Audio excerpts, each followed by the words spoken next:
အခုဆို22ကျင်းရောက်တော့ရှိတယ်နော်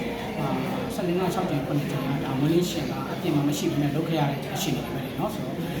ကျွန်တော်တို့မေစုပေါ်မှာပို့ပြီးတော့ဆန်နေတာပို့ပြီးတော့အားကိုးယုံကြည်တာဒီပေါ်ကိုကျွန်တော်တို့ထားတဲ့စိတ်တွေကတော့နိုင်ငံကြီးတက်ဦးကောင်းဆောင်ဖြစ်တယ်ဆိုတော့စိတ်လေးရှိတယ်ပေါ့တစ်ခါမှလည်းလူသမီးကြီးတယောက်နော်ပြည်ပြည်သားစုဖြစ်သားသမီးတွေဖြစ်တယ်ကျွန်တော်တို့နိုင်ငံရေးတွေကိုစမ်းလိုက်မှတ်တာလက်ပေါင်း30ကျော်40နီးပါးလောက်လာတဲ့ပုံမှာကျွန်တော်တို့ကဒါဇုံတွေကကျေးဇူးဆက်တာဖြစ်တယ်ပေါ့နော်ဆိုတော့မွေးရှိတဲ့အားလုံးဒီနေ့ခဏလေးလောက်ရတဲ့ပုံမှာစိတ်ခံစားကြတာကျွန်တော်တို့ဒီဆွေးနွေးပတ်တာတော့နည်းနည်းကြာသွားတယ်ပေါ့နော်ဒီနေ့ဆိုရင်ပုံပြတော့မှ